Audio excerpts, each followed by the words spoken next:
like to begin by acknowledging the traditional custodians of the land on which I live and work, the Gundagara land and people. I pay my respects to their elders, past, present, and emerging, and extend that respect to all Aboriginal and Torres Strait Islander people. I also want to acknowledge the traditional custodians of the lands on which you, our listeners, are joining us from today. I recognise the deep connection that First Nations people have to this land, their enduring culture, and their commitment to the preservation and care for their country. This land was never ceded, and it always was and always will be Aboriginal land. Hey there, and welcome to Beyond the Surface, the podcast where we explore the stories of people who have survived religious trauma, left high control or cult communities, and are deconstructing their faith. I'm your host, Sam, and each week I'll talk with individuals who have taken the brave step to start shifting their beliefs that might have once controlled and defined their lives. Join us as we dig into their experiences, the challenges they've faced, and the insights they've gained. Whether you're on a similar journey or you're just curious about these powerful stories, you're in the right place. This is Beyond the Surface. Welcome, Luke. Thanks for joining me. Sam, thanks for having me. It's so good to be here. I am excited about this episode because your book was so freaking good. It was so freaking good. And so I was so excited when you said yes to jumping on the podcast with me. Before we get into it, for some context, where in the world are you at the moment? Well, I am a SSHRC postdoctoral fellow at University of Toronto, Mississauga, so Toronto area. But I was formerly a postdoc at University of Calgary, though I lived in Toronto when I was doing that postdoc. And you're in Australia, right? I am, yeah. We are worlds apart. How many times do you get mistaken for being someone from the US? Gosh. You know what? I hate it, and I understand why. Like, it totally makes sense. Mm, I mean, I think once I have like two beers in me, my accent comes out pretty, it's pretty thick, and so I think people won't be all that confused at that point. But before that, yeah, it's an unfortunate yeah. confusion that very personally. But no, yeah, it happens more often than I care to Yeah. admit. It's so funny because I'm sure from our perspective, it's like, yeah, I mean, there are similarities, but in the same way that people seem to think that Australians and New Zealanders sound the same, and we're like, oh, we are worlds apart. It's so funny. But I think to anybody who is not drenched in it, they sound the same. So it's fine. Well, you know what? I think it also doesn't help that I lived in the States for 9.5 years. And so when Um, people know that, or people hear that about me, or they, again, it's funny what you get like known for. And at this point, I'm known for like conversion therapy and Liberty University, two things that like, dear Lord, like what a resume. But when both of those things happened in the States, right? yeah. So I think that people oftentimes when they learn about my work before they know me, immediately assume I'm from the US, and Yeah. a big no way, Jose. I'm not. I'm born and raised in Toronto, and yeah, that's Yeah, there's probably no more time in our lives that you would really want to hammer that home, hey? yeah, exactly. Right now, it is not a cute look, right? Yeah, I'm from the No. US. Dear Lord, like no, Oh. I'm kicking stones. I'm going the opposite way. No Yeah, way. absolutely. Okay, before we derail the whole conversation completely, I like to start these episodes with a super broad, vague question. So, where does your story start? Oh gosh, you know what? Where's my phone? I have on the back of my phone. This is my phone case, and so it's the Wilson family circa Oh, 1943. So I guess kind of there. oh Maybe my that's where I. goodness.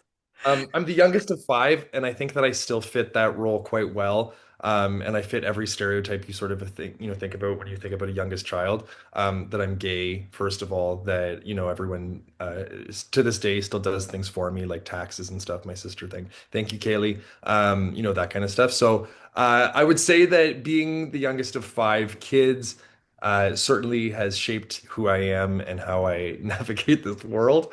Yeah. But I also think that my story in part starts, connected. It's connected to that, of course, is, with my parents. And I was very, very close to my dad. I was very, very close to my mom, growing up as well. I'm not close to her now.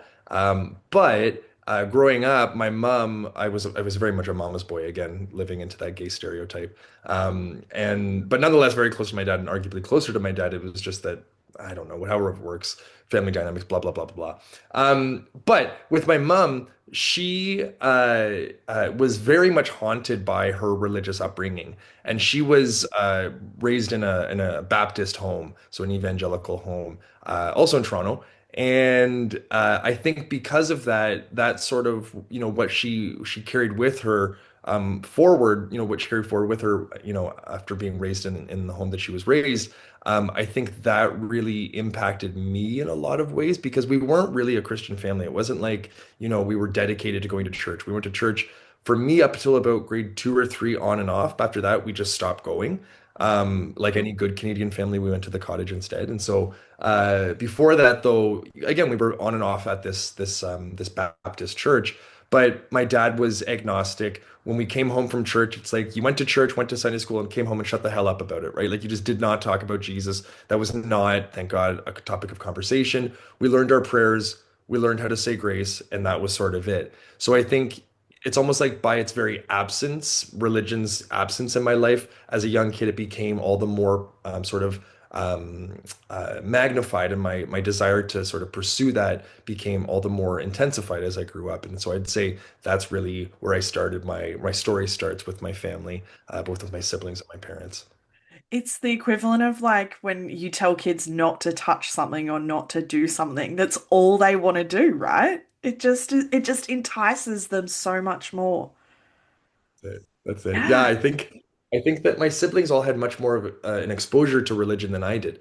And so I think by the time I became invested in, questions of God and, Mm, you know, theology and all this kind of stuff, I think that at that point they had all sort of like had that exposure and were like, nope, we're good. And for me, because I didn't have it, I was like, oh, I need to figure that out. I need to go explore that. And so mm, you're right. I think it was sort of this like um not forbidden thing because it wasn't forbidden. In fact, it was encouraged by my mom, mm. but it was something that was just not um a really a thing for me in a lot of ways. And so I think again, by its very sort of absence, because of its very absence, I became again all the more allured.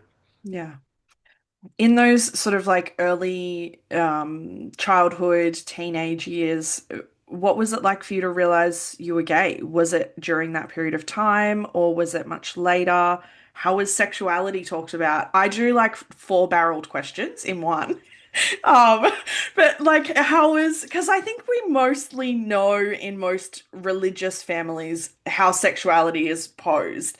But when you have a parent who has a complex relationship with religion and an agnostic dad, how is sexuality framed in that household? Yeah, so to answer the first question, when did I know? I mean, I knew I was a big old homo from like, like I was like 4 or 5, like I was Yeah. pretty young. Um, and I think that for me that realization didn't really impact me in the sense that because I was from a family where this was not something that would be okay to talk about or identify with, Mm, for me it was just like I was a young kid and before puberty like it doesn't really matter, but like you do recognize like I'm more drawn to like the boys over here than I am to the girls.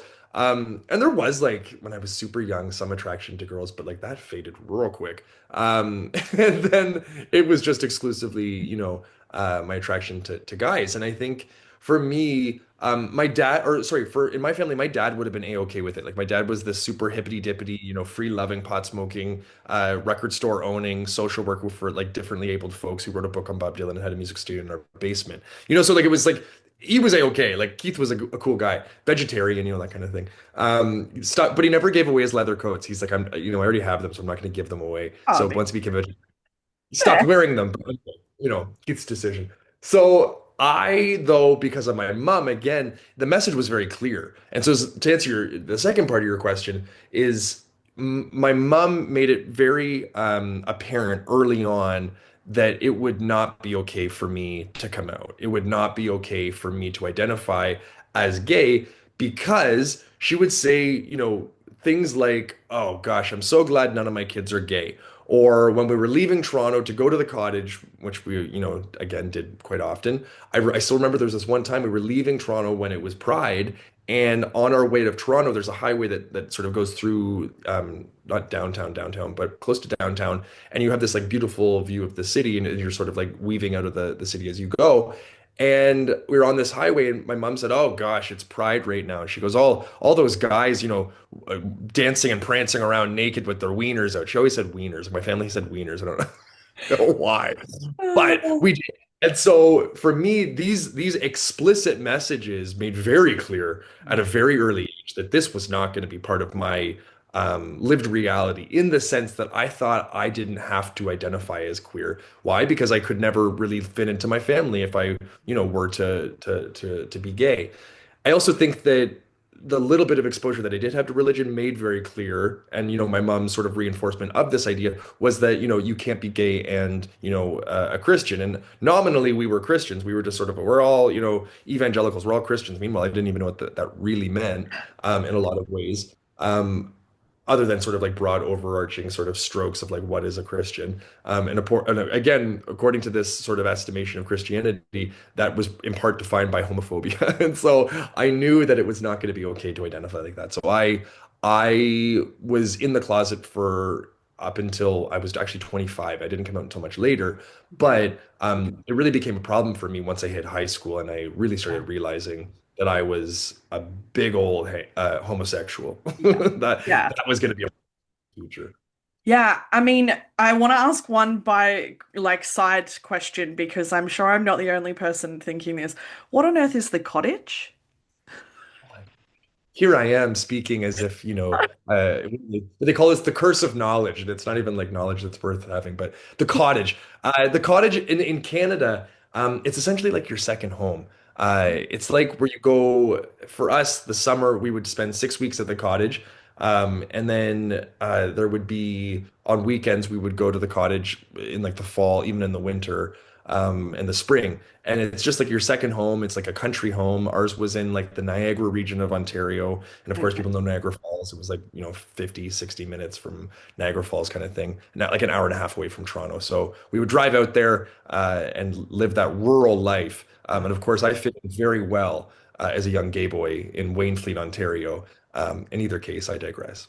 I mean, I was about to say rural and queer don't usually go well together a whole lot of the time. It certainly doesn't in Australia, that's for sure. And I can't imagine it does anywhere else in the world. Um, I am curious once you hit high school because obviously, we know that it is like the most identity forming years of our life. It's when hormones hit, it's when we make our most social connections, all of that sort of stuff. And so, what was that I can't be what I am? How did that sit in you during that period of time? Well, I think the biggest irony of being gay was that I went to like the gayest high school in Toronto. Like I went to Rosedale Heights School of the Arts. You know what I mean? Like the writing was on the wall. Oh, Everyone right. knew that Luke Wilson was a big old flamer. However, Luke Wilson wasn't able to identify, Yeah. as a gay boy. And so it was actually kind of weird in the sense that my high school, like it was almost street cred to be gay. You know what I mean? Like it was like a-okay. You almost sort of like were cooler if you were. But for me, because I became a Christian like a few, maybe like weeks or months. I don't really know the timeline at this point. It was like early into high school, I became a Christian, early in grade nine. I became a Christian. So maybe let's say within the first few months. I thought that I couldn't be both a Christian and gay. And so that, that sort of question was made up. The answer was given to me that I had to be Christian, not gay. And again, it was just sort of this like funny the context in which I was, I found myself in this like arts high school downtown Toronto. I was the Christian kid. But of course, again, I think everyone knew that I was gay. It was just a matter of me finding out that truth for myself many years later. Yeah, I mean, my brain almost sort of goes, that sounds almost harder than being in a school that would not normalize it because it's like you are surrounded by it. You know it's in you. You can't admit that it's in you because you don't think that you are allowed to be this dual combo of identity markers. It's like that's amplified version of cognitive dissonance that's within you, but your outside world is telling, well, your school outside world is telling you that it's completely fine. I think it was almost like, and not to say I was the emperor because I was like a lowly servant, but like the emperor had no clothes. It's like everyone around me was like she's a little fruity, you know what I mean? And then I was the one who was like, no, I'm Christian. No, I'm Christian. I can't be gay and Christian. Yeah. And again, I knew that I was attracted to men. And again, talk about cognitive dissonance, where I'm like, I'm not gay. I just am Yeah. attracted to men. I struggle with same-sex attraction. It's not who I am. It's just like it's like an addiction. It's something I struggle with. And so I think that again, everyone around me certainly, other than my mom and my sister, they were somehow surprised when I came out, which still makes no sense to me because I watched a lot of HGTV at home, home and garden television, of course. And Yeah. so I I think that for my everyone else, again, people knew like I was not like this like ultra mask, young guy. Yeah. I was in a dance company. I did visual art. Like I was, I did well in school. I was just a big old homo. And again, it was quite clear, but for everyone but myself. Yeah.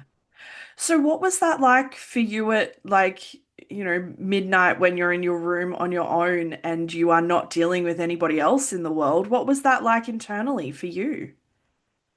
You know what? It's funny. I think that like you can take the boy out of the church, but you can't take the church out of the boy. When Yeah. I was in youth group, and because like by grade 9 onwards, I was in the church, and I was, grade 9 to age 25, 20, yeah, 25, I would say. I was dedicated to going to church, and I was a part of a bunch of sort of evangelical communities. Um, but now that I'm out of it, again, I think it's funny what you hold on to. And the first thing that comes to mind when you say like Luke, late at night, just you in your bedroom, I immediately think of porn. Like Yeah. that's what all you know what I mean? Like that's all evangelicals talk about. All they talk about is porn. All they talk about is masturbation and having to fight it. And I'm Yeah. like, look, it's the most cruel and twisted system. And I laugh, but it actually did cause a lot of emotional and arguably spiritual harm Yeah. when I was a kid. This prohibition against acting on your very natural desires of being a sexual, individual, being a sexual person. This was considered verboten, right? Like this was not allowed, and you had to fight with everything that was within you against these natural urges. Mm. And I remember like being just torn constantly if we're talking about my bedroom, Yeah. thinking, and I didn't even have a door on my bedroom, which looking back was like, and I don't know why I didn't have a door, but like never did I have a door bedroom. And so there was no real privacy. And again, if we are to think about being an evangelical, there's also no privacy within the evangelical world. Like evangelicals have no personal boundaries. So it kind of worked for me. I was like, whatever, I'm already evangelical. Who needs a door on my room? But I think that for me, it was just like constantly warring against myself, like not to masturbate, not to look at porn. And then invariably, I would find that I would just find myself on this like French website that I always went on, which was very convenient. By the time I got to Liberty, when there was an anti-porn blocker on the university's campus, it was great because it only blocked English porn sites. And here I was going on the French. Loophole. Yeah, well, it's good. That's the upside of being from Canada. You learn both French and English, and so you learn from a young age how to navigate the internet by way of two languages. And I was able to find what I apparently wanted, but was actively sort of discouraging myself from pursuing. Yeah. And yeah. Whilst you were sort of like in that middle of high school, going to church more in it than you probably have previously been, who was God to you during this period of time? You know what? God was super cool. Um, and of course, God's always really a product of your not only imagination, but your desires, your anxieties, your ego. And so God loved me a lot.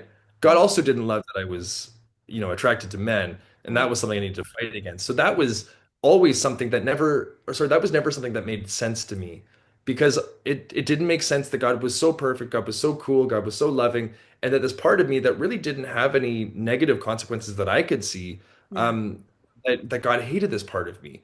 And so that was one thing that, again, it never jived with the rest of my understanding of God. But when I did think about God in general, strokes, I think that I was in love with this being that I was told loved me, that would never leave me or forsake me, if we're to cite scripture, and one who loved me despite my sexuality, because again I was so in the closet, so scared, so ashamed of who I was, that no one else knew, in the sense that I had not told anyone. But God, of course, knew, and God and I talked about it all the time. And so it was a neat reprieve, because I was told, it was made clear that I should not tell anyone. So I was, in this sort of like space of silence. I was like, unable to share this with people. So the fact that I was able to share it with God, and that God didn't say like F you, like I'm out, that for me at the time really was powerful. Again, if I could have just go back and realize like that God doesn't care. I mean, I don't believe in God the way that I believe. I don't really know what I believe anymore. I don't really care what I Do believe. any of us? You know what I mean? Like, who cares? God doesn't care about me, so clearly I don't care about God. So like, we're fine. But like, I think that for me, I wish I could go back and just be and explain to that, at the time like 14-year-old Luke, that hey, like God doesn't give two hoots that you're a big old homosexual. Like you're fine, and that would save me a lot of trouble. But of course, that wasn't the case, and my life took a very different turn. And we're here to talk about that in part, I Mhm. suppose. Yes, yeah, absolutely. I do want to, because I obviously want to everybody wants to get to the part where we talk about Liberty University, but I do want to ask one more question before that, which was, did you feel like you were actively suppressing your sexuality, or was it that you just were yourself, but there was just no internal admission that how you were acting and who you were was gay? Or were you trying to suppress parts of yourself and your sexuality at the same time? I was absolutely trying to suppress my sexuality. I tried not to look at porn. I tried not to masturbate. I tried, even what evangelicals refer to as bouncing your eyes. I tried to always bounce my eyes. So if I ever saw a guy who I thought was attractive, and the problem was I found like everyone attractive. Um, I have very wide-ranging tastes, and so I every time I'd see someone I found attractive, I had to bounce my eyes. And of course, I was doing all of these, efforts were to suppress, my sexuality, and also even suppress like my the parts of my gender expression that weren't normative, right? That I like doing things that weren't considered stereotypically masculine, still Yeah. do, and those were things that I thought I had to really sort of again suppress. I had to, push down the what's the word? I had to try to make it so that my hands weren't as communicative, because gays' Hmm. hands are, yeah, Don't exactly. have The floppy wrists wrists. were far too limp. And so I was trying my best to fight these things. Yeah. And it's funny at this, and with that, I think that I was also convinced that again I wasn't gay. It was Yeah. this again, going back to the term you use, cognitive dissonance. It's exactly it. You are able, you perform these mental gymnastics that you are not gay. You just struggle with these things over and over and over, day in and day out, Yeah. and yet you're not queer, according to this mindset. And I was very successful in believing that I wasn't gay. I just had this struggle that cropped up constantly.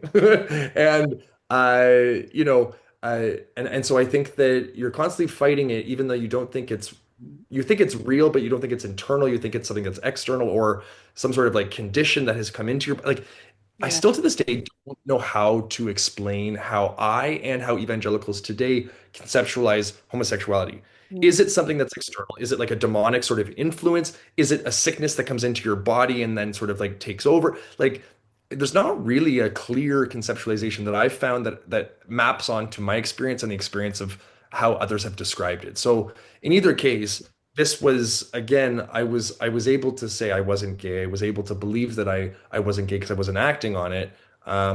And of course I was acting on it, Mm. but would ask for forgiveness, and then the whole cycle would start again. I'd be like, oh no, I'm fighting it, and then give in, and then fight it, give in. And it was just this vicious over and over sort of repetition that defined my days, my weeks, and my years as a young, gay evangelical. Yeah. I think I use the term mental gymnastics so much with people to explain the experience of making something make sense that entirely makes no sense.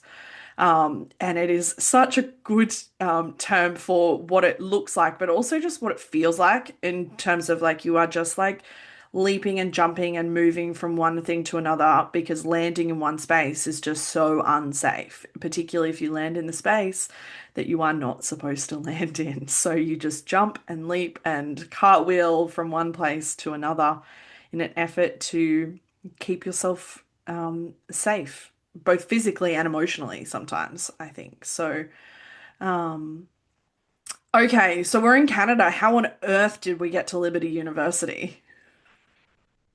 Luke, God, how did we make that decision? dear Lord, it was not God's plan. Looking back, Drake, he would be disappointed, and so was God. Um, no, I again went to this really conservative evangelical church that we had gone to when I was little. I went back to that church in grade 9, and that's where I started going to church every Sunday, every Wednesday, and any sort of youth event or even other events that I could possibly go to, I would go. And so that was my entire high school. And throughout high school, I thought anything that was Christian was better. I thought anything that was evangelical was like super, neat and hip, and I wanted to be a part of it. And so my mom's cousin, Gary, Gary, he was the national recruiter for Liberty in Canada. Just it just so happened. And my cousin, well, my mom's cousin's kid went to Liberty, and then I guess eventually got my what we called him as my Uncle Gary, my mom's cousin. He became the national recruiter. So so he eventually approached me and he said, "Hey, would you want to come down to visit Liberty?" And I was like, "No, I don't want to come down to visit." Like, he's like, "But it's a free trip to like Lynchburg, Virginia." And I was like, "Exactly. Like, I don't want to go to Lynchburg, Virginia." There's so much to say about the name, but we will put a pin in that for now. And so, and as I was like, even though I was wildly conflicted about my sexuality, I was also this like wildly confident and like overconfident teenager in many ways. I mean, perhaps in other ways, not so much when it came to my sexuality, but every other way, I was quite confident. And so I remember thinking to myself, well, I'm going to be smarter than all of them. Like, they're dumb Southerners. You know what I mean? Like, they got those accents. They're like from Virginia. Like, Oh, I love shit, it. no way. Like, I'm not going down there. And because I did well in high school. And again, I just thought I was like smarter than them. So I was like, I'm not going there. I'm not going to even go on this trip. But he's like, no, no, just come. It's fun. You'll enjoy it. So he eventually convinced me. So I go down on this bus trip. It was this chartered bus that they took from, just north of Toronto all the way down to Lynchburg and drove you right to campus. And so I got to the school and I remember being, just blown away because, everything's bigger in the States than in Canada. Canada is very, in a lot of things, very milk toast, right? Very like not exciting. And I love Canada. There are certain parts of Canada that are quite exciting, but there are a lot of parts that aren't. Yeah. And everything's just bigger in the US. And so I get to this campus where it's this squeaky clean, new, renovated, like beautiful, well, what I thought was beautiful at the time, I think it's horrendous now. It's like gaudy architecture. They clearly had no gays involved in, planning that campus or designing it. Like, geez Louise. But I got there and thought like, oh my gosh, like this place is amazing. There's all these Christian young people my age and they're all so hot. And I was like, this is where I have to be. And so it was after the very first trip that I went down that I decided I was going to go there. And I went down 5 more times on this chartered bus, like looking back, like, what was she thinking? I don't know. But I definitely was excited and it was, it was thrilling to go down. And because again, it was just so different. And it was a place where, because in Canada, especially at my high school and in Toronto, in particular, like these are Canada in general, Toronto specifically, and then my high school even more specifically, three godless places. You know what I mean? Like, these are not places that are known for or defined by religious commitments, particularly of the conservative evangelical brand. So all of a sudden, when you get to this place where you're like, oh my gosh, everyone's Christian seemingly, it gets so exciting. And you're like, gosh, like again, this is where I need to be. So all of this was amplified for me because I also found out on one of these trips that Liberty had a conversion therapy program. They didn't define it as or present it as a conversion therapy program. Obviously, that's not like good PR. But they had this ad at chapel that said, do you struggle with same-sex attraction? And I was like, oh, guilty. Like, yeah, I absolutely do. And it said like, if so, like, you should contact this guy, Dane Emmerich. So I went to a friend who I had made there who was going to there. He was going to the school at the time. I said to him, I was like, "Yo, John, what's this business about this Dane Emmerich guy and is, working with like those who struggle with same-sex attraction, trying to get a little info, right?" Mm. And he's like, "Oh yeah, he works with gay kids on campus." And I was like, "Oh my gosh," or like, those who struggle with same-sex attraction, however he framed it. But I clocked that and was like, okay, like this is for me. Like this is where I need to be. Because not only is it a Christian education, but I'm also going to become straight. Like bada boom, bada bing. Like this is Bingo. everything's good. So that was why I eventually went to Liberty. And it was funny too, when I was thinking about going to Liberty, my big idea was that I wasn't just going to go. Um, and become straight, but I was first going to have a lot of fun with Christian guys, gay Christian guys, because my thing was I was like, yo, I don't want to be, a bad witness or give Jesus a bad witness by being gay at my high school and people being like, wait a second, aren't you a Christian? Like you can't be gay and a Christian, and then I'd be like bad PR for Jesus. So I thought, well, if I'm at Liberty, they're all gay anyway. Or sorry, they're all Christian anyways, and they are all gay anyways. That's another thing. One of the gayest places I've ever been in my life, Liberty Oh, I University. bet. But I was like, they're all Christians, so it's not like they're gonna judge me. It's not like they're gonna think less of Jesus. So I'll go have fun with Christian guys at the very end, find a woman after going and meeting with this pastor and marry her, whoever this woman, like 11 evangelicalism, like a woman, like it's just like interchangeable. Like the devaluation of women within this religious tradition is flipping wild. Mm. But that was my big idea. And then I go to, meet Pastor Dane, go with Pastor Dane, whatever, work with him, find a woman, get married, go back to Canada, and God would be on our throne and the rest would be history. And clearly that didn't happen the way that I thought it would. Still pretty gay, but that was a big motivating factor for why I went to Liberty as well. Yeah.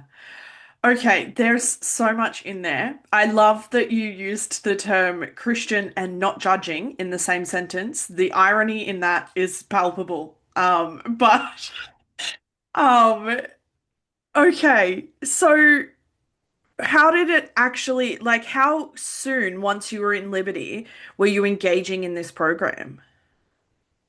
So what happened was, so we'll talk more about the book later, and I only reference Yeah, it just because in the book I have a story about my time in group conversion therapy at Liberty, yeah. but I only went to that once.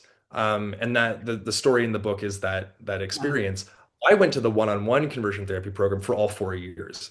Oh, And that's what I'll be writing about in my next book. So when that comes out, we'll plug. and the story is that I present in this new book, and I literally just finished it, a few weeks ago.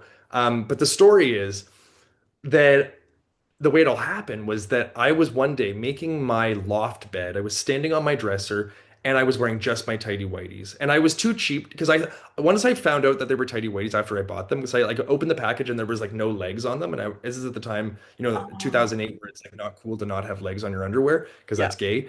So I opened the package. I'm like, where's the rest of the underwear? And clearly I had bought briefs thinking briefs meant boxer briefs. They didn't. Newsflash. Oh, And so I was too Scottish, aka too cheap to throw them out. And I didn't want to waste my mom's money. So I was like, I'm going to wear these tidy whities until they're done. And I did. So I'm standing there. It has nothing to do with the story. It's just a little oh. context. So I'm standing on this dresser and I am making my bed. And all of a sudden I hear from behind me, I hear like, hey, Luke. And I turn around and it's my spiritual life director. His name is Matt. And he's like, hey, like nice underwear or whatever he says, blah, blah, blah. And I was like what am I I'm thinking in my mind I'm thinking like is he flirting with me? Like Yeah. again, imagine like someone who's like never flirted with anyone he's wanted to flirt with. I've like flirted with girls at that point, but like not really. You know what I'm saying? Like it was like very unsuccessful attempt. But I never really flirted with a guy, and so this I'm like, is this what I think it is? And he's like, nice underwear, like undies, whatever he says. And he's talking about, like what are you doing this weekend? And I'm like hanging out with you, I think. And he's like, yeah. And I'm like, did I just flirt? Like, is this real? And so off he goes, and sure enough, that Friday we meet up. I went to the cafeteria, ate, come back to the dorm, walking through the dorm, and I passed by his room, and there he is sitting there. He's like, it was like he was like waiting for like me to pass by because again, like I think he knew what this was going to be. I didn't necessarily, but I was hoping it would be what I thought it was. And he's like, hey, like, what do you want to do? I was like, I don't know. What do you want to do? He's like, watch a movie. And I was like, sure. And I was like, which one? And he's like, Batman. And I'm like, oh God, like, what am I, what are we, straight? But again, we're playing the charade, right? Yeah. And I was like, sure, like not my first choice, but all right. So, I throw my stuff down. We start watching this movie. I fall asleep. And I'm not one who falls asleep typically up until like the past few years when I'm becoming an old man. But before that, I was like always wired and like sort of like I never needed like caffeine or Ritalin. I was just always off the walls no matter what. But I fall asleep, and again, which is so surprising even looking back because I was so excited in this moment to be in the room with this guy with the lights sort of dim, whatever. Well, we're watching this movie. I fall asleep. I wake up. He's like sort of like rubbing my foot, and he's like, "Hey, movie's over." Uh, and he's like, "Do you want to spend the night in here, or do you want to go back to your room?" Which, like looking back, like what a bizarro question for like two guys who are like trying to act the part. Just Yeah. crazy. But again, an evangelical sort of the evangelical world, like it's a nothing makes sense. Don't look for No. anything to make. And so I was like, oh yeah, yeah, I'll sleep in here, like thinking as if there Very was like a question. casual. Yeah, I was playing it cool. And so I'm like, but I said to him, I was like, well, I need to go get my blanket first, as if like I needed like a cover for my like what the anyway. So I go get my blanket. It was like a R.L. Stein Goosebumps comforter, and we go into bed. I get inside the bed, and we're like laying as far away from each other as possible in this single bed. Like it's just this like 3.5 foot bed, however big it is, 4 foot bed, and we're both in there. And my heart, it's like a flipping cartoon. When I get nervous, you can see it bound like beat through my chest. Like it's embarrassing. And you can also feel it if you're laying in the same bed.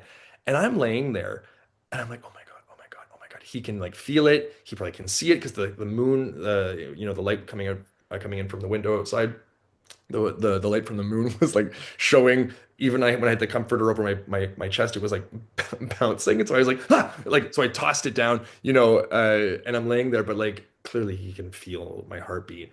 And it's almost like you could hear it. And I think I could hear it because it was in my ears, right? But so we're laying there and there's a little back and forth. I'm like rolling around trying to like again cover the fact that my heart's beating out of my chest. And he's sort of moving. And then finally we like are laying on the pillow. And he's looking at me, I'm looking at him, and he moved forward. And then I moved forward. And it was just this back and forth, and there were moments of pausing and then a little bit longer and then quicker. And then eventually we sort of like go in and we kissed, right? And so it turns into this like weird, bizarro, upside down sort of romantic encounter, if we can call it romantic. I don't know if that word actually applies, but that happens. And so afterwards, the next morning, we wake up and his roommate had left. Like that was another thing. His roommate was likely in the room at that point. I don't actually know at that point, but like from us getting into bed to us kissing and doing stuff, it took some time. But again, his roommate was there at least by the end of the night. But he left in the morning, and so then that gave us the chance to sort of like finish what we started. And he got really immediately like he was ridden with guilt, like that good old fashioned evangelical guilt. Feels horrible at what he does, and he immediately gives me the cold shoulder. And so I left the room. There was a little bit of conversation, but I left the room and eventually later like texted him. I said, "Yo, we should probably talk about what happened." And he's like, "Nothing happened." And I'm like, wait, what? I'm like, this was like the biggest moment of my life. And I'm like distraught, and he wouldn't talk to me. And so at this point, it was a few weeks of going back and forth, like me, like crying all the time, like super upset, like wanting to talk to him. I even barged into his room one day and tried to talk to him, and then his roommate was there, and then I got really embarrassed and ran out and whole thing. Anyway, I had one friend who I eventually told, and it was only because I wouldn't tell him directly. But then when I told him I had a poem that I had written about what had happened, Oh, I read the poem, and then he said, I think I know what it's about. And then he was right because he was also gay. Anyway, I had no one really to talk about this with. And so I fast tracked the plan that I had, in my mind, that I wasn't just going to have my fun with Christian guys throughout the entire time there or throughout the majority of the time. I was going to stop having Christian fun, gay Christian fun, and instead go and meet this pastor on campus who was tasked with trying to fix gay students. And so my plan was, expedited, and I began conversion therapy with him a few weeks later. okay. Oh, I mean, I'm sitting here and I'm going, my heart is like breaking for like that part of you that just was like so sweet and so innocent in loving what you were doing, and then it just got like ripped out from underneath you. Like that good old-fashioned like Christian guilt that goes, if I don't talk about it, it doesn't exist. Like if we don't acknowledge it, we can ignore it. Is just oh, it's so painful. It's so painful. I'm not surprised because, like, what you saw as what was going to be fun, it became not so fun anymore, right? Like, there was so much pain attached to it.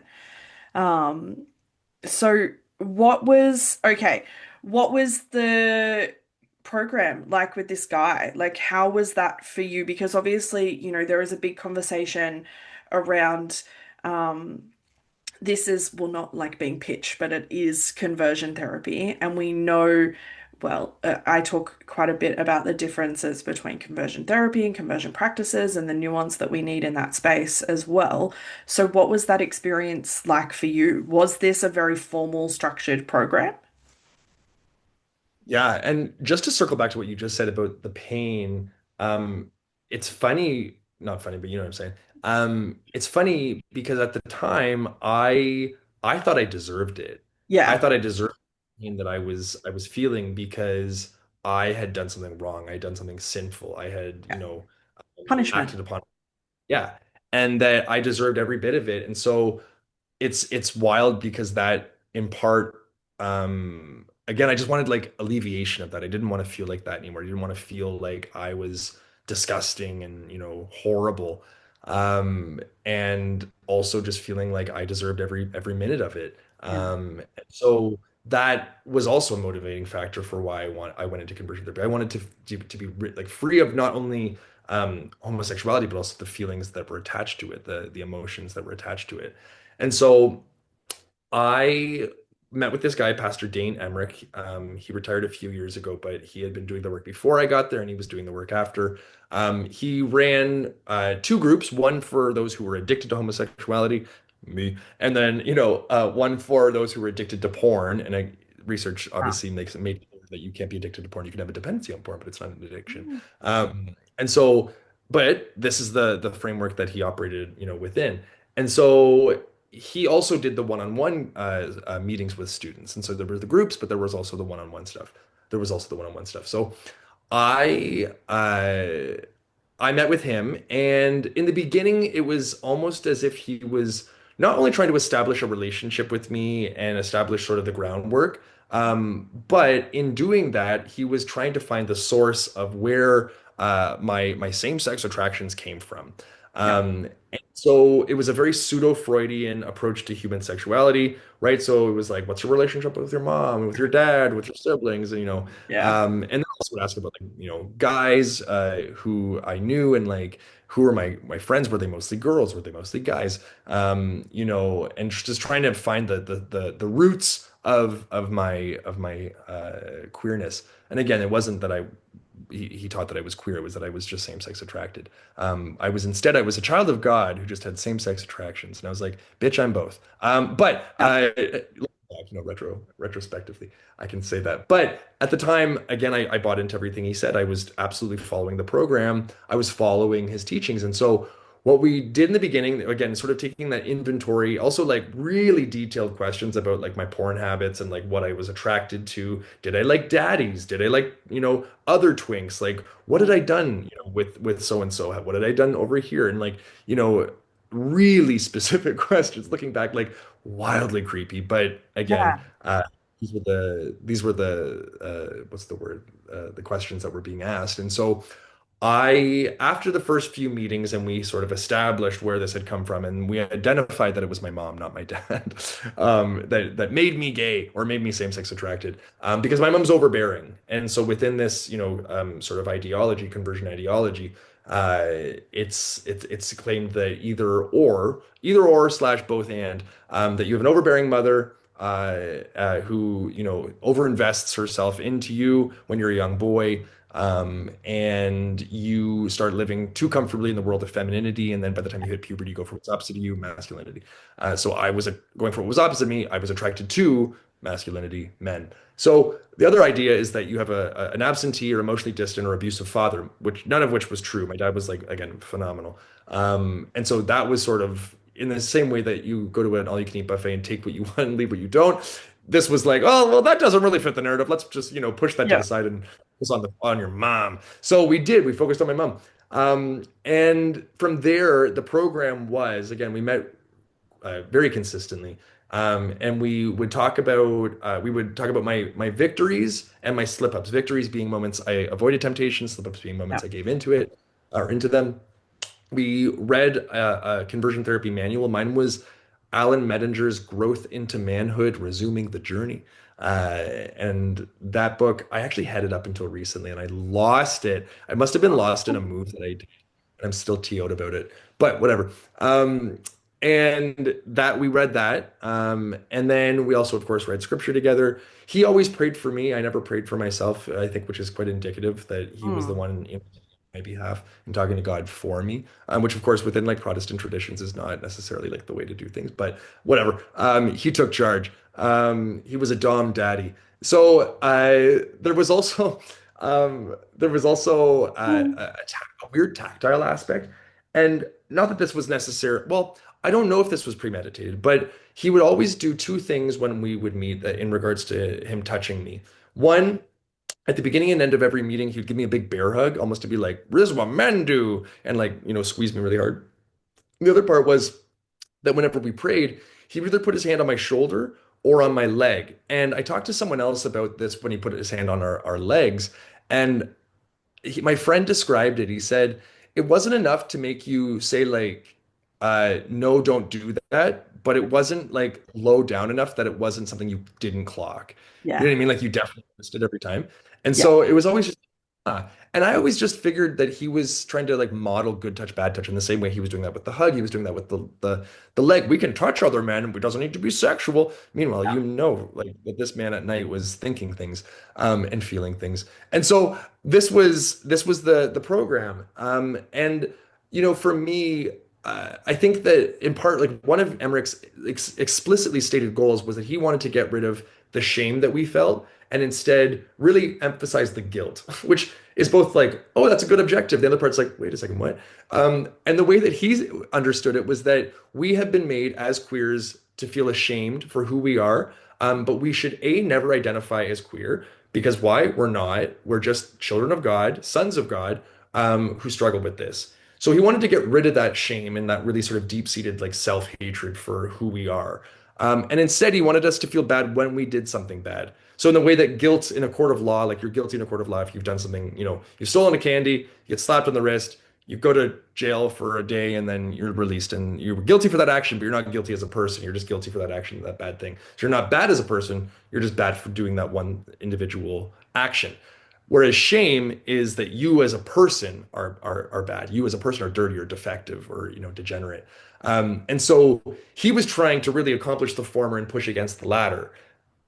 So he said, which in some ways it was like, you know what, like you're making me feel like I would think to him, I'd say to him like you're making me feel better because you know I don't I'm not like hating myself necessarily the way that I used to. Instead, I just feel bad when I do something bad.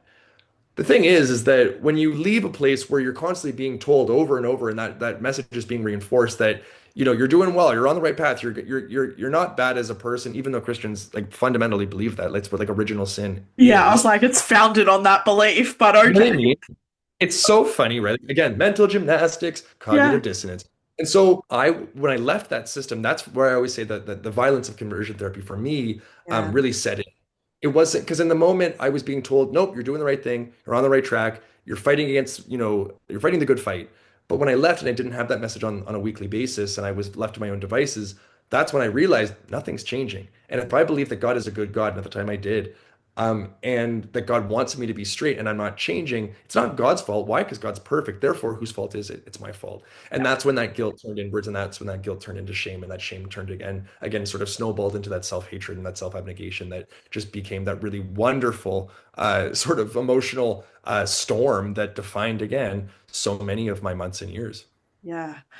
I want to talk more about the shame, but I also want to ask how all of this, because we know that they try to pin it on a particular parent in most cases, like you said.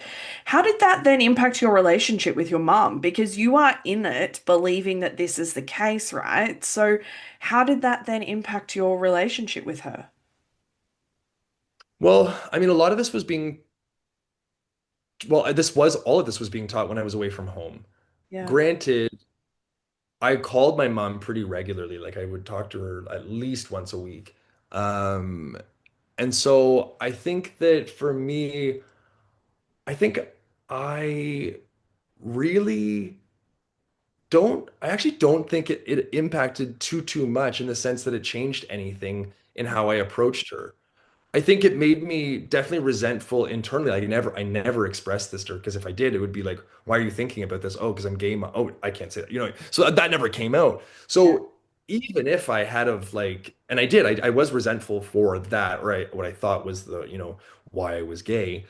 It didn't really impact anything because again, I wouldn't have been able to explain that to her. And again, I was just always sort of like deferent to my mom. And no matter what, you within that religious, tradition, you have to obey your parents and you have to just submit to them in the way that you submit to God, in the way that a woman submits to a man when they're married, which is just BS and bonkers. But all these things. And so I think that for me, maybe it did affect it. I don't know, but I've actually never thought about that. And I'm just thinking off the cuff. I don't think that Mm. there's anything that comes to mind that's all that apparent, at least Yeah. not right now, Yeah, I uncompletely mean, I articulate. guess I was just curious because obviously, if you are being repeatedly told that one parent of the two is the reason why you are now cursed with this affliction of having to go through all of this, I feel like it would be then a natural result to, like you sort of said, have some resentment or at least to shift the way that you would perceive that parent and their role in your world. But I mean, perhaps the distance boded well for you. I also think that I was just, again, I think within evangelicalism, you're often just told that over and again, which is this is ironic again in light of how Emmerich was trying to make it so that I wasn't ashamed of myself. But you're just told over and over and over that you're sinful, that you're disgusting, your righteousness is filthy rags, which the modern, equivalent is like a used tampon Yeah, to God. So I think at the end of the day, even if my mom was the quote unquote source, it wasn't I still had to take responsibility for what my part in this as if I had a part, right? Like as if there was like some sort of choice. But again, this is I always say to people like evangelicalism has a logic to it, but it doesn't make sense. yeah, You know what I mean? yeah, Like so I think that for me it just didn't affect my relation to my mom that I can think of. Maybe it did, but again, not that I am conscious of. yeah. So, I mean, from my perspective, it sounds a little bit like this guy was trying to um, help you get out of a shame space by using a shame-based system, thereby we're still living in a state of shame. It's like trying to shame someone out of feeling shame. It's so, like, the irony is insane. It's super effective. Yeah, yeah. Oh, it's like one of those things that it just goes, oh, that's so stupid. It makes my brain hurt. But like, how does that live in you? Because like, obvious, like I'm sitting here going like my therapist brain is like pinging, going like, how is that living in you? How is that impacting the way you move through the world, the way that how you feel about yourself, and the physical impact of that on your body and your health and your mental health? So I again, I think that at the time, in a weird, twisted way, the desire to focus on guilt and to remove the shame, Mm. at least, maybe the shame was never really removed in a lot of ways. Maybe it was just Yeah. pushed down. It was just the focus was on the guilt. Mm. And so I think that even though his goal was to get rid of the shame, I don't think the shame was got, was It erased. sounds It just was like diversion. Like, just Yeah. divert to this instead. Uh, This is diversion therapy now. Yeah. Anyway, no. So I focused on the guilt, and so I think that for me that afforded me some sense of relief, at least temporary relief in the moment. But again, afterwards, the shame is what comes to the fore. It came to the fore. That's what defined how I understood myself. I thought I was disgusting. I thought that I had to hide. I was living in, this space of silence and secrecy. And obviously, and the reason was because the glue that held it all together was the shame. And I think that for me, looking back at Liberty, it was just it was a very confusing time in a lot of ways, though what's also so wild about evangelicalism and holding these two things in tension is the belief that you have the answers to everything, that you have a clear, defined telos, that you're going to go from, here on earth up to, heaven and eternity with Jesus and the eschaton, and, all of this tomfoolery. And so you both have this really strong sense of assuredness and like comfort and safety and security, while also having this like repeated and constant ontological attack against your like part of who you are, for me, my sexuality, and in part my gender expression. And so I think that looking back, it's always this tension and this holding of multiple realities. I wouldn't say truths, but at least realities uh, together in tandem. And it creates a really, again, confusing sort of like lived experience because you're told one thing, you're living something else. You're taught is one thing, and you're believing on a visceral, bodily level something else. And Yeah. so it's this constant tug of war, like push and pull, that over time really fucks you up, to put it Yeah. academically. Yeah. And I think for me, I paid the price for years. And, it was years of deconstruction, years of therapy, and years of thinking and feeling through a lot of this when I went to grad school that really saved my life. And I do attribute grad school and higher education to like what got me out of this, Mm. and also what helped me heal through after this. But at the time, this is how I felt, and this is how I, again, registered all of these affects or all these emotions in the moment while trying to push them away, while also embracing them, while also, it's this, again, just juggling a bunch of balls at once. And normally we like balls, but not in this case. No. This, I mean, the tug of war reference is by far the most common used imagery, I think, for a lot of people in this space. I know, listeners will have heard me use this imagery before because the way that I described my own experience was it felt like I had one foot on either side of the Grand Canyon and being my queerness and my faith just ripping me apart at the seams. Like it is that pulling apart motion that I feel like so many queer people who exist in faith spaces and have to deal with that tension experience.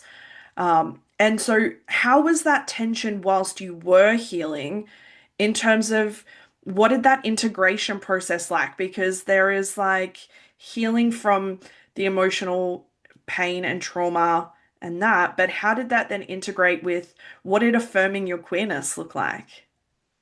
Mhm. So I left Liberty and I went straight into my master's at McMaster, this university back in Ontario. And it was there that I started to see the holes in the cosmology that I had, adopted for myself for years within the church and at Liberty. And so I was for the first time encountering theories that really diverged from my own theology. And of course, at the end of the day, theology is just theory, it's just theory about God. And that was really challenging. I was meeting people who um, really diverged from my theology, but obviously, because I went to high school at a public school and at middle school and elementary school, all public, because I went there, I had a number of friends who weren't Christians. However, I had never had conversations like I had um, before that point in an academic sense. And so these were academic, structured, scholarly, quote unquote, conversations that theretofore had not been part of my experience. And so I was beginning to be exposed to not just difference, but reasoned, um, explanations and theorizations for difference. And I was like, huh, like diversity is cool. And like because I was again raised by my dad and also raised in public school, like I always thought diversity was great, except for when it came to gender and sexual diversity. Yeah. Um, And your own, I imagine. Like Gosh, diversity yeah, for other people is great, but diversity for you, different story. that's it. That's Yeah. it. Yeah. So I think that that was a big moment for me. And then when I went down to Vanderbilt after that school in Nashville.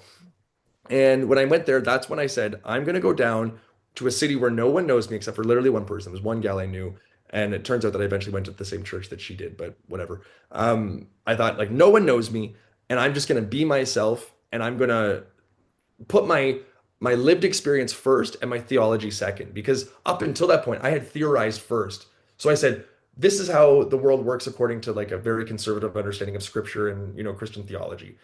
And I was like, I'm not going to let that determine my lived experience. I'm going to let my lived experience determine my theory for the first time.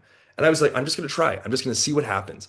I mean, And that's like fucking terrifying though, right? Like, what was that like? but this is it, Sam, this is it. I think for Oh, people outside of the church, they don't hear how big of a deal that is. yeah. But for those of us who are in the church or were in the church, this is a paradigm shift. This is a whole different way of approaching the world. And so it was scary. And I felt like a lot of the time I was doing something wrong still. Again, I was meeting because I went to div school at Vanderbilt Divinity School. And when I was there, I was meeting people who were affirming. But I Mm, always thought, even though I want to be you, I think that you're just choosing your like very flesh big. over Yeah. yeah, you're justifying your lifestyle. Yeah. And again, that's what I was doing in a way, except I guess I wouldn't say I was justifying it because I was just letting my life be and just living the way that I wanted to live, and then I would think about it later. And again, I really was sort of like putting it off. I was thinking about a lot of other things in div school and that were really complicating my understanding of God, but it wasn't in this specific context. Even like I remember the day that I realized that I didn't believe that the Bible was God's word, but that these were words about God, which again doesn't sound like a big deal to anyone outside the Oh, church, but in the church, you're like, that's huge. heresy. You know what I Yeah. mean? Yeah. And so I think that for me, these little, which of course were not little, these big theological sort of jumps and leaps that I was making, were enabling me to begin to come to terms with my sexuality, and even that, like coming to terms, finding language that was appropriate, Mm, finding terms or language, right? And I think that that for me was really necessary and nonetheless scary. It was terrifying because my entire worldview was shifting, and it was very comfortable, it was very safe in so many ways up until that point. And like I said before, where I felt like I had all the answers in life that I needed, but all of a sudden those answers were slowly not as, I wasn't as assured anymore of that these were the right answers. And things were shifting for me, and that started to really scare me, but it also allowed me to live more authentically and to say, at least I'm not living into and accepting a fiction. mm, I'm at least living in the unknown, and that's at least more honest than pretending to uphold or to uphold something that I know is just not true. yeah. What was that unknown like though? Because that in between phase where you are so used to stability and certainty and always having the right answer and always knowing the answer, you're the one that has the right answer, we've got the truth, all of that sort of like very moral superiority that comes with that space. The unknown again feels great because there's so many options and there's like freedom in the unknown, but also you can drown in the unknown. And so, what was that like for you? That the unknown really came like there were moments before that when I was in Nashville, and I was in Nashville for 3 years, 2 years in school, 1 year teaching at this little liberal arts Christian college, which I don't know how the hell. Anyway, putting that aside, I eventually went to Florida to do my PhD. Big mistake going to Florida, but just an awful place. It's exactly what you think it is. And I loved my program. I loved my supervisor. I loved everything about everything academically. I just hated Florida and whatever. I digress. So with when I was there, it was most of my past research was actually on intergenerational trauma. I focused mostly on the transmission of trauma between Holocaust survivors, their kids, and their grandkids. Yeah. And so when you're researching a topic like that, you have to know everything Mm. in many ways. So it wasn't that I was just focusing on intergenerational trauma and the relationship between parents and children and grandchildren. I had to know about the Holocaust. And so a lot of my research really was at that point in Holocaust literature, Nazi propaganda, Christian theology, and it's the way that it laid the seedbed for the Holocaust, this kind of stuff. Mm. And so I was taking a class on Elie Wiesel. So Elie Wiesel is probably the best known Holocaust survivor, and Frank's perhaps the best known victim of the Holocaust. But Wiesel, Nobel Prize winner, wrote a night amongst like 40 other books, 40 plus other books. And he's just prolific. And so I was taking a class on him, and it was his response to God after the Holocaust that really shaped how I came to not believe in the God that I believed in for Mm. years. And it's ironic that Protestants are called Protestants because we don't protest too much, right? Like we just sort of like willfully Yeah. acquiesce and sort of like defer to God. When in fact, of course, like Martin Luther being who Martin Luther was protesting the Catholic Church, right? Mhm. But Protestants and evangelicals, we just sort of like, oh, God, you're right, period. Mhm. You don't ask questions, you don't challenge God, of course. And Wiesel, after the Holocaust, was bold enough to challenge God, and rightfully so, because what happened? Oh, right, millions of Jews were murdered. And so he was like, well, essentially, like, what the hell, God? Like, let's come to terms, let's figure this out, let's like settle this. Where were you? What were you doing? And why didn't you stop this? And of course, it's a one-way conversation. It's a monologue. God never responds, just like God never responds to anyone. Apparently, her phone is busy. Anyway, Spoilers, I Luke. remember, Spoilers. yes. Oh gosh, I should have said it. You're right. And so I remember seeing Gazelle like talk to God the way that he was talking, and I was like, who does he think he is? And but then it was like, no, but like absolutely, like this is how he should be talking to God. This is how I should be talking to God. And I remember I was sitting on my couch in Florida, in Boca Raton, Florida, one of the most godless places of in this on this world or on this planet. And I was sitting there reading Gazelle, and I remember I was also on Instagram, like the really studious person that I am. I was on Instagram while also reading. And I saw that someone had said something along the lines of like this gal had said that, God had given her a free Starbucks coffee. And this was the straw that broke the camel's back. I sort of pulled on this string and my entire theology fell apart in that moment. Yeah. I thought to myself, who the hell does this gal, I don't remember who it was, but who does she think she is? Saying that God gave her a free Starbucks coffee, which of course presupposes that God um, uh, did not give that free Starbucks coffee to anyone else, including the person probably who's like asking for money. Yeah. And these are questions of theodicy. Like, how do we reconcile, a good God with a upside down evil world? And these are questions I probably should have thought about like much earlier, but this was just the moment that it happened.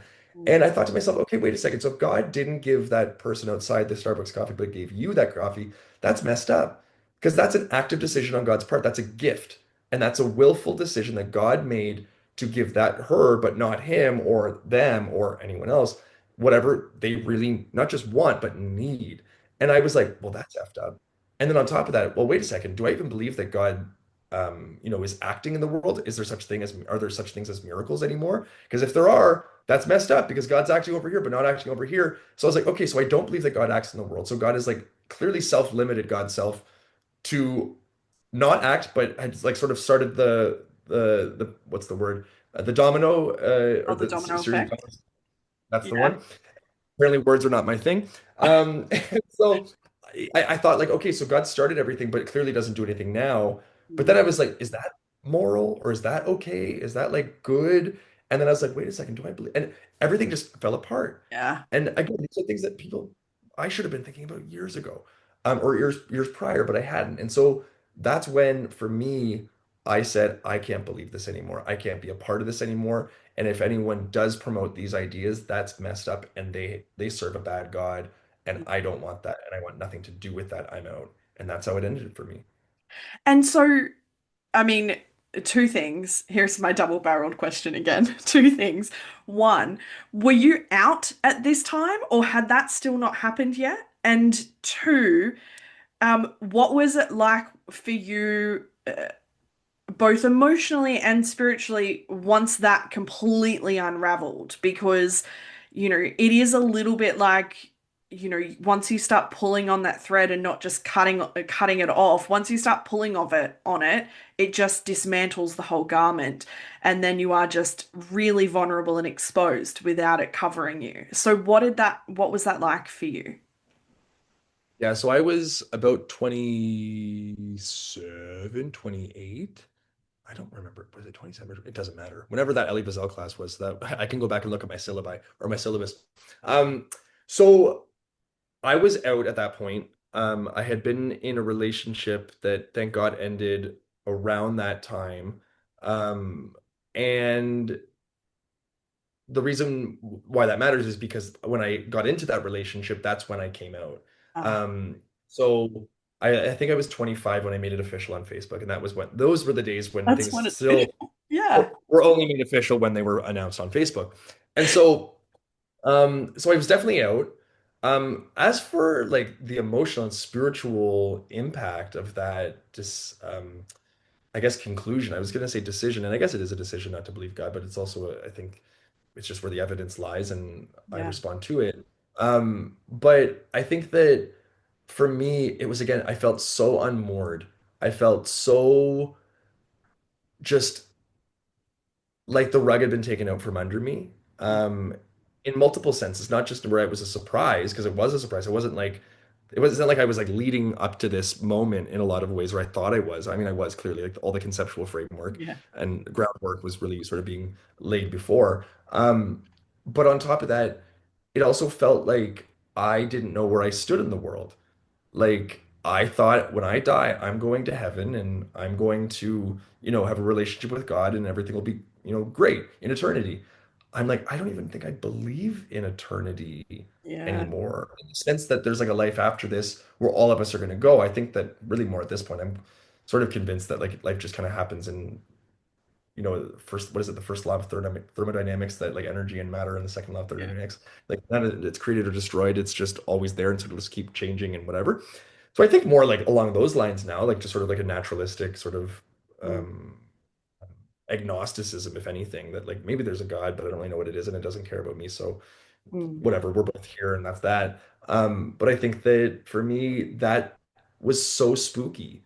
It was so scary Yeah. to acknowledge that I did not have the answers anymore. Mm. And it was very, very scary. But again, I always took comfort in the fact that at least I'm not following a fiction. At least I'm not following this like made up, bizarro, upside down, moral, immoral fairy Yeah. tale. Yeah.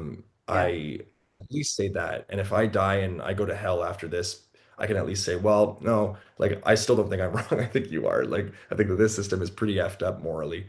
And that's that. Yeah. And I also don't think that I'm going to go to hell, but just saying. I think it's that nuance of something can feel terrifying and yet the alternative is worse almost. Like it doesn't necessarily negate the fear that lives in the space that you are in now, but it also the alternative just seems so much worse than that. So I think the nuance that you need to embrace once you are post church is just like immense, because you are still living with duality, but it's just a different kind. But I do want to ask a quick question before I get to the next one that's in my brain. ADHD brain is so fun. But we glossed over your coming out, so I want to just quickly ask what that was like for you, and also how that impacted your family relationships of coming out.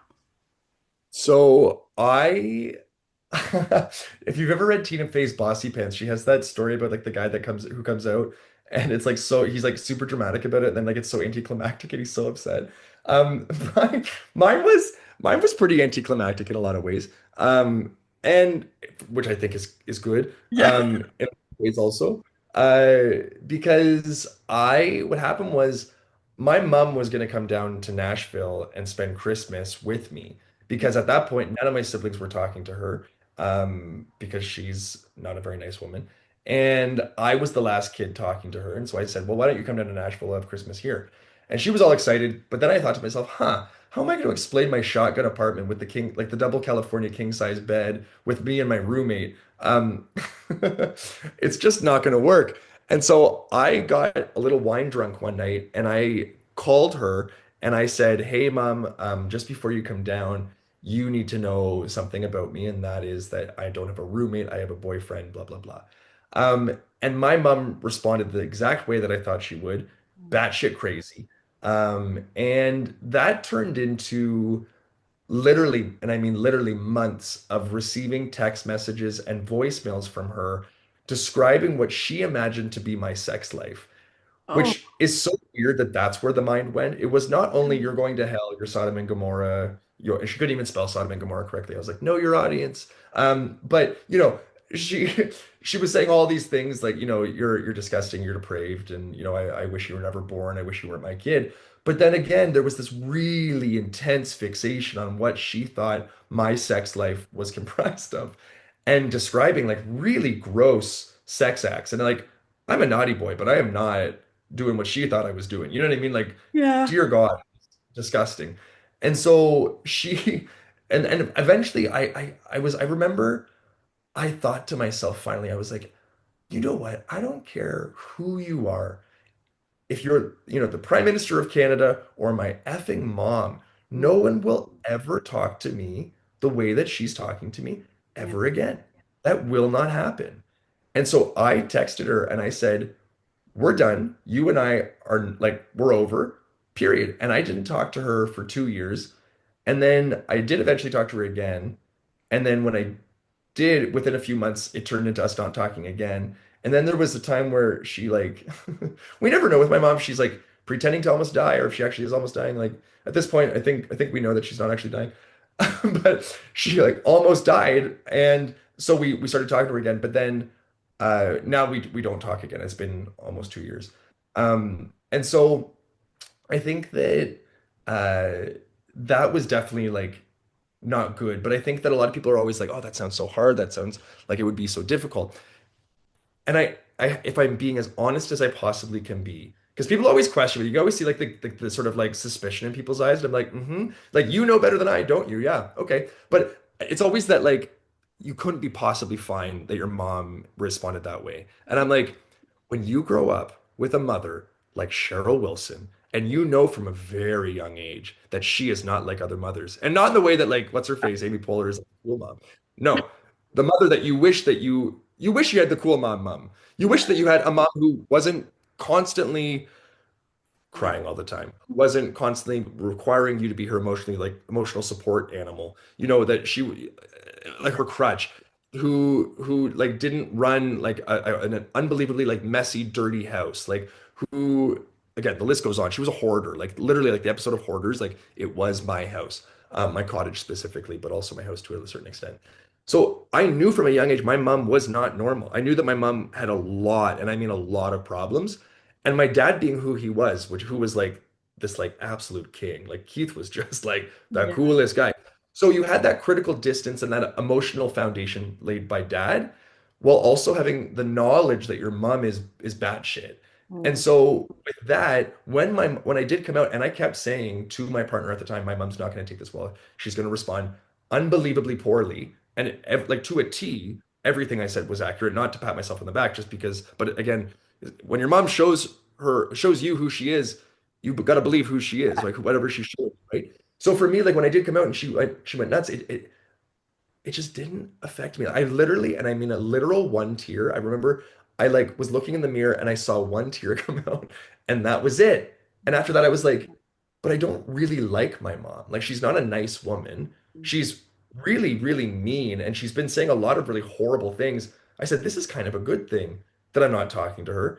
And then life just got so much easier every single day I didn't have her in my life yeah. because it was no longer me having to support her and constantly like encourage her not to like kill herself, or to say like, oh, you're a good mom. Well, she wasn't in a lot of ways. Some ways sure when I was younger, but like in a lot of ways not at all. So I was like, oh my gosh, this is like freeing. And so people always say like, are you sure you weren't like wounded over your mom like rejecting you? I was like, my mom rejected me long ago. Why? Because she made it very clear I could never be who I wanted to be or who I am, right? not who I wanted to be, who I am. And now I want to be who I am, but at the time I didn't.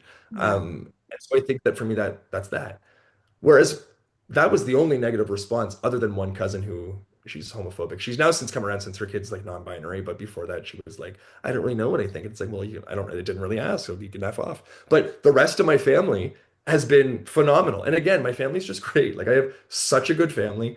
My brothers, I remember what happened was I told my sister because she was coming down to Nashville, and she said at the time, she goes, huh, so you're gay? I said, yeah. And she goes, I always thought it would be Quinn, my brother Quinn. And then when I told Quinn, he's like, the first question he asked was, did I have any role in making you feel bad about yourself? The first question, like to give you a very, you know what I mean, to signal this is the kind of A like really family I have. beautiful question. Yeah. You know what I mean? And like, and then my brother Josh, being the dumbass that he is, when my mom had outed me to Josh, and also to Zach, my other brother, but Josh called me, and I knew that my mom had just told him because it was like the day, whatever. And I pick up the phone, and Josh goes, "Hey, buddy," and I was like, and that's like very Canadian, like buddy. Everything's buddy in Canada. It's not man, it's buddy. Hey, buddy. I was like, "Hey, Josh." And again, I knew that he knew, and he goes, so I heard you're gay. And I was like, yeah, I am. He goes, knew it. And I was like, shut up. Like, ah, so that was that. So again, my family's just amazing. And like all of my cousins, my aunts, my uncles, everyone was just so good. My extended family, like Uncle Gary and all them, they went radio silent. They never talked to me again. But the rest of them was phenomenal. Like my actual like immediate family and my cousins and aunts and uncles, they were all amazing. My beyond that, like my mom's cousins and all them, whatever, who cares? But I have like an amazing family, and so I'm very, very lucky to be surrounded by such supportive folks. Yeah. And I'm wondering if that had a role to play in the reason that I'm going to ask this next question. And if people have seen your Instagram, it's going to be no surprise why I'm asking this question because we have suppression to conversion therapy at Liberty University to unpacking like theology and all of this sort of thing into we have half naked shots on Instagram. And so like how on earth did we get to that? Like there's queer joy and then there's that, Luke. Like how do we get to that level of like beautiful public queer sexual expression on a public platform? Yeah. You know what? So it's funny. I used to be nervous about my propensity to show multiple sides of who I am, including Yeah. my physical form. Um, but at this point, because I used to think like, oh, the academy will never accept me if I do this, and they won't take me seriously. But then my current supervisor at University of Toronto, Mississauga, she said she one time there was a question we were like talking about like should I really be posting I was talking to her assistant and we were doing an interview and she was like we should talk about your thirst traps and I was like I don't know like maybe we shouldn't do that through like the Yeah. University of Toronto's like formal publication and she was like well let's and I said well maybe we should ask Elspeth my supervisor and so we asked her and her response was very short very succinct she just said thirst trap away and so I was like done okay Permission and ick. yeah, exactly. And so I'm very grateful for that. And that really gave me the green light. What I will say is that, again, I think evangelicals are made to feel great amounts of shame again about themselves in general, but also about their bodies in the sense that the body is considered the flesh and the flesh is considered sinful, Yeah. right? And so I think for a long time I was antibody in that sense. Obviously, I wasn't because I was like very attracted to a number of bodies, and people with whole hearts and Yeah. minds and whatnot. Come on, Sam, they're real people, not just bodies. I mean, And I don't know so if people have not paused this episode to go and look at your Instagram, they're doing something wrong, but okay. well, you know what? I'm okay to be objectified. I really am. People are always like, you shouldn't be. And I'm like, well, why? Anyway, so I think that for me, it was in some ways a way of working through the shame that Yeah. we discussed before. Another thing too is there's a beach in Toronto, and this is something that I'm so grateful for. And it wasn't just this beach, there were other beaches too. It's a queer beach, but it's also a clothing optional beach. And a lot of people, I think, are again, in general, this is not just within the church, but in general are terrified of their bodies also. Like there's also sort of that greater like societal apprehension and not apprehension, but like awkward or strained relationship one has with one's body. And so for me, that beach became a way, and amongst other beaches and other, other similar beaches, a way of just radically accepting who I am, right? Because like when you're on that beach, like you're not hiding much, right? Like it's like in the physical sense.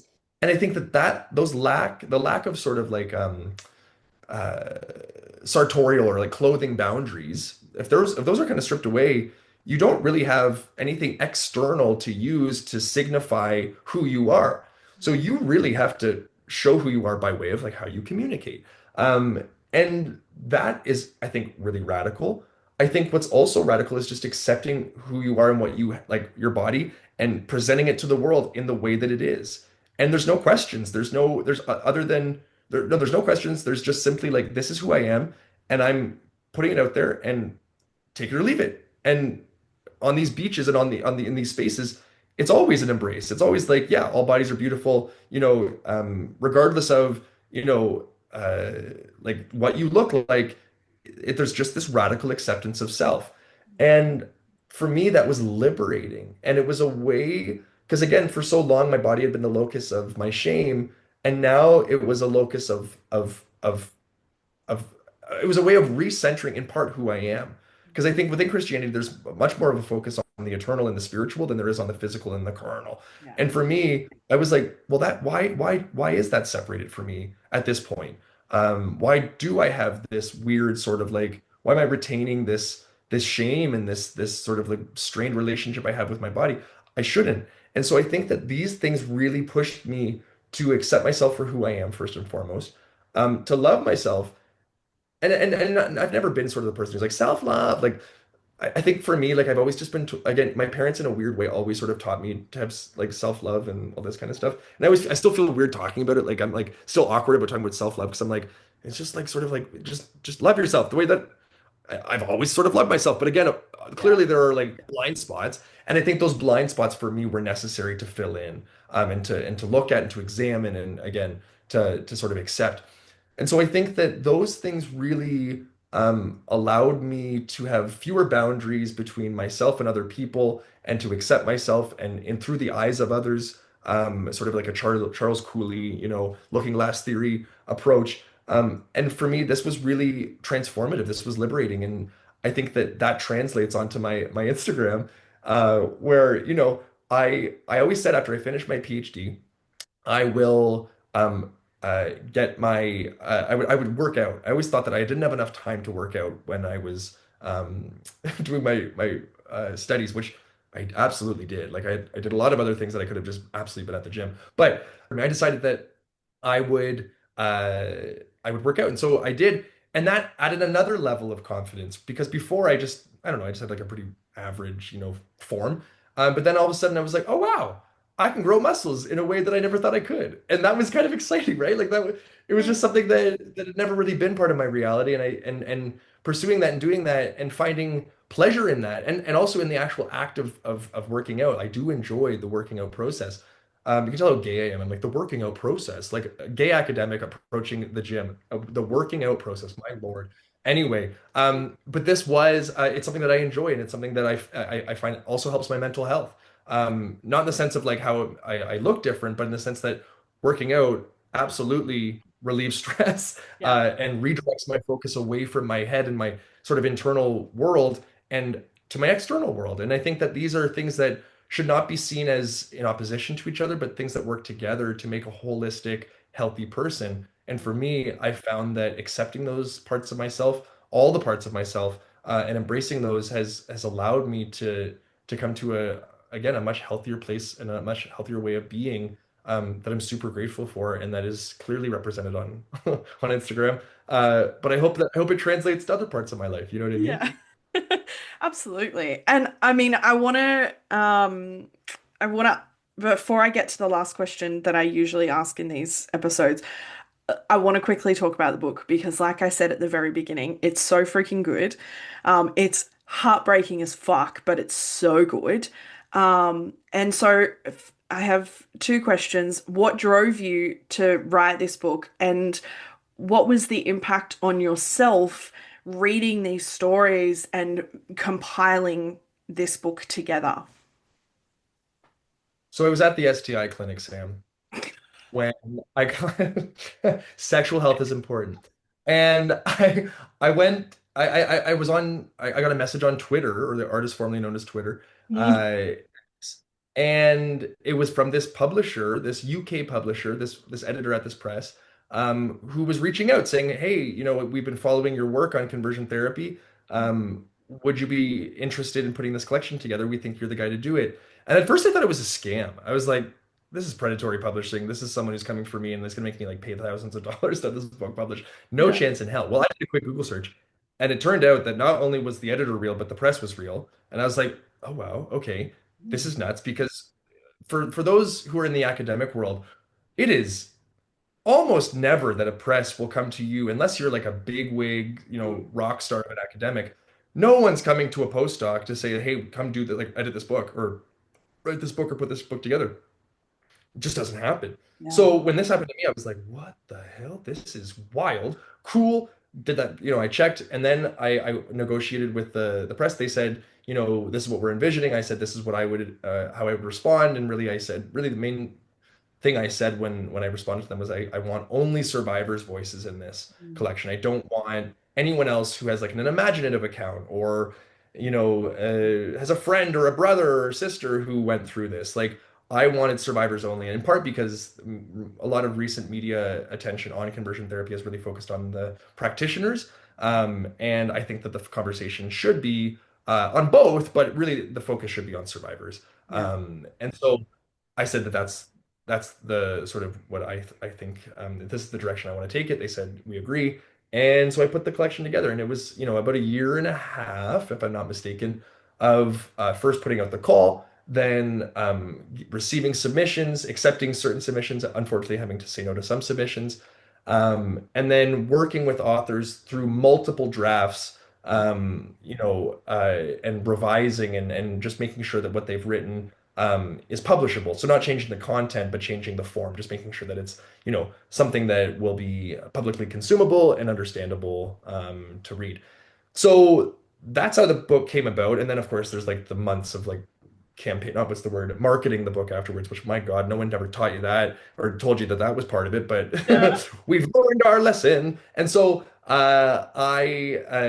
since the book has come out, or maybe to answer your question, pardon me, while working on the book, and also since it's come out and reading it, during and also after, I think that it has been it taught me not I think the biggest lesson it taught me was that conversion therapy happens in like numerous contexts, in numerous ways, Mm. um across space and time.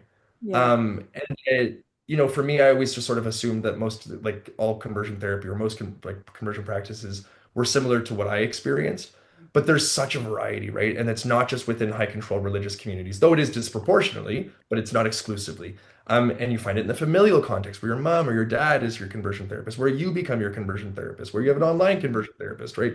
There's groups, there's individual meetings with licensed and unlicensed professionals, right? That with religious and non-religious professionals in medical context, in psychiatric context, in clinical context, right? There's so many, what's the word? Conversion practices that again happen in, across time and space.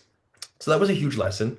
I think for me, reading the book, what was super impactful, or the stories that are included in the book that were eventually chosen, was just seeing myself in various ways and seeing how, although not all experiences are the same, they certainly rhyme, Yeah. right? And so that, one story in particular that I always talk about, his story. There's one of the contributors who's Australian, as it turns out, and reading his experience, it was like you were taking a page from my like diary that I never actually kept.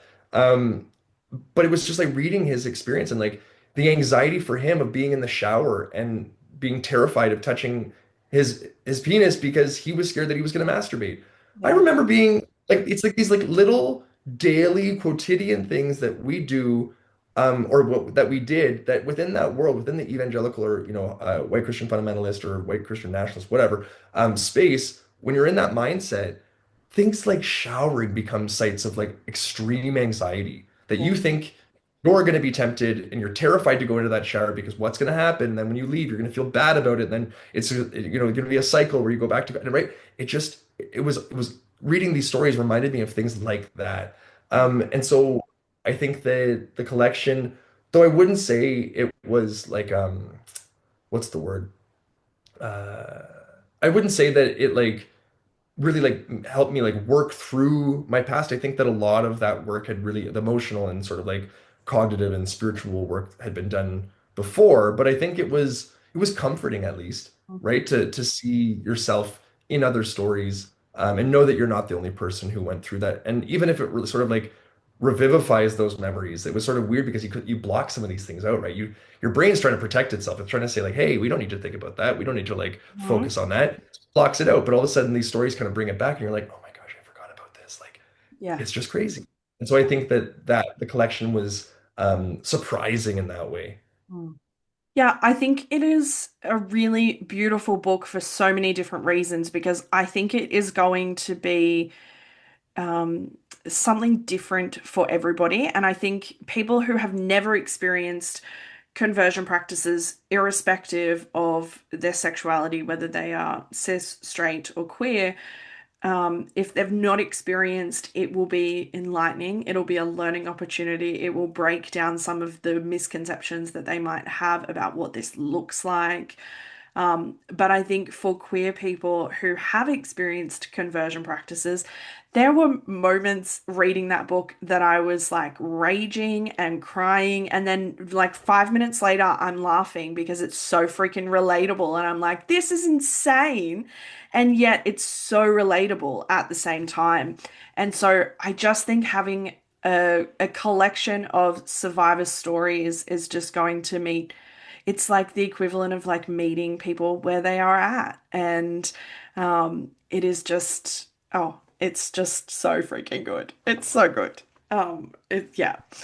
So if people don't know that, all of the links and stuff will be in the show notes, but it's also all over Luke's Instagram, so also just like go back over there. Um, I'll lick but my nipple. I just, yeah, okay. I'm going to give you, I usually only give people one question at the end, which is what I finish it in, but I want to give you sort of like two facets of that question, which is usually it is what would you say to someone who is deep in their deconstruction or deep in like the um pulling of the thread, whether it be like cognitive deconstruction or religious trauma or they've just been kicked out of their church or whatever it is. But I also want to go on the spin of like, what would you say to someone who is deep in that queer shame space and they're like really in that? I think two things, and this is what I always, yeah, I say this when this question's asked, is find, I think that there's three parts to it.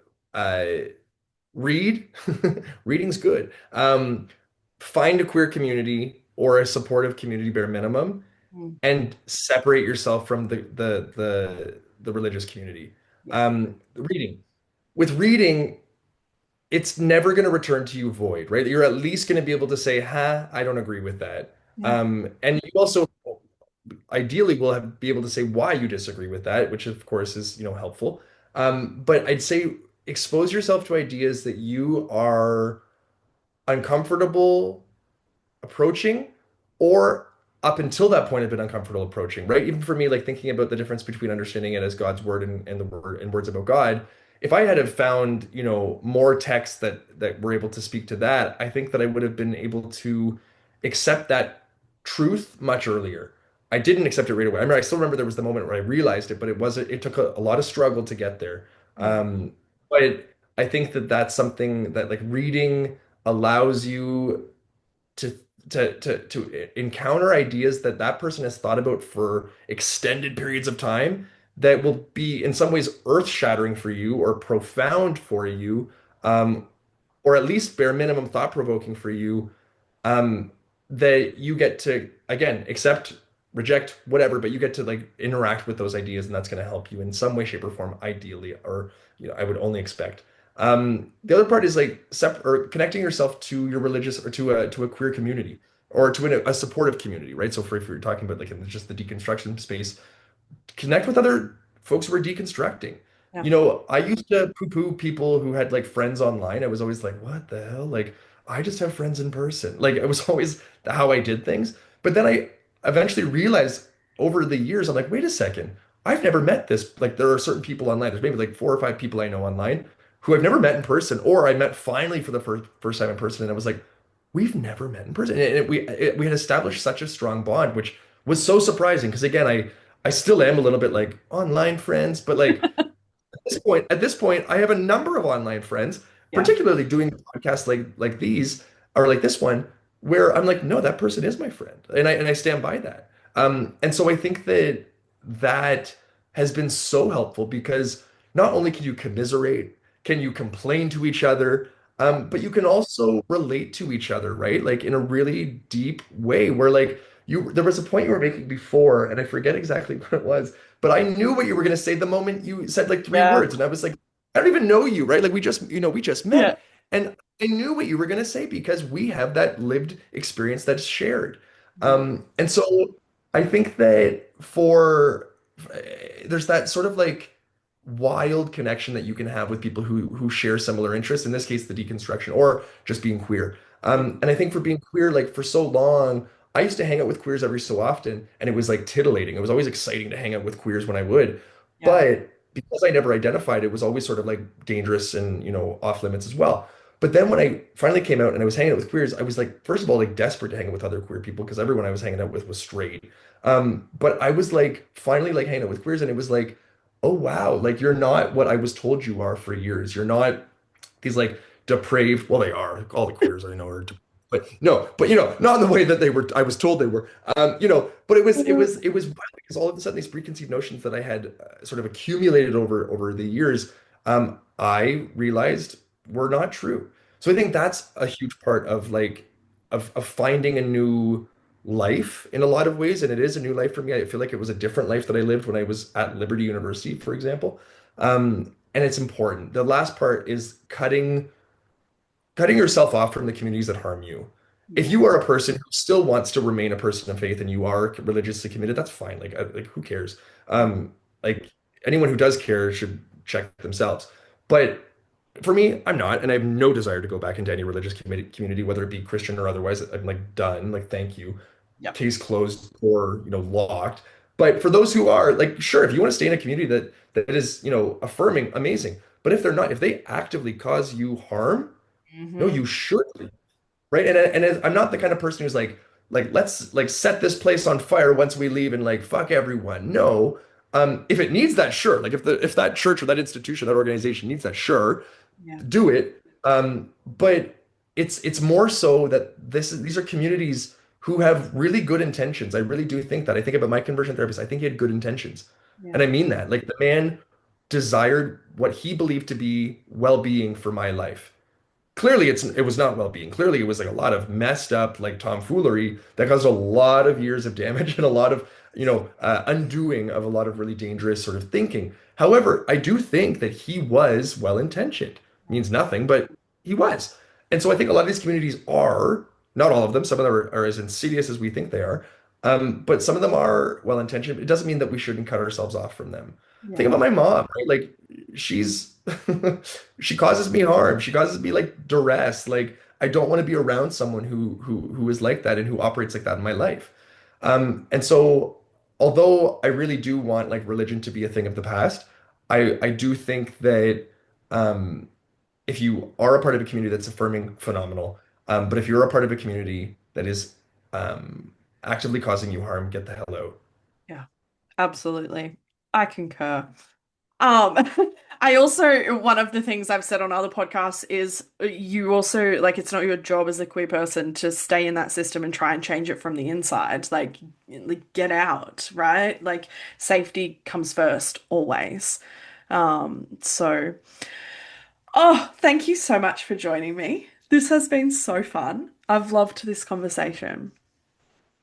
Me too. This has been great. And again, it's always funny the connection you have with other Yeah, ex-evangelicals, it's right? You're just like, wild. dear Lord, you get it. You just get it. Wonderful. Oh, amazing. Thanks, Luke.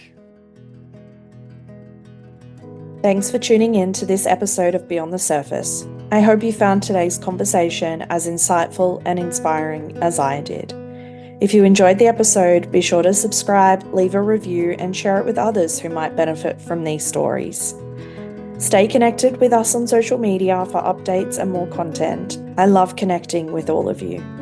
Remember, no matter where you are on your journey, you're not alone. Until next time, keep exploring, keep questioning, and keep moving forward.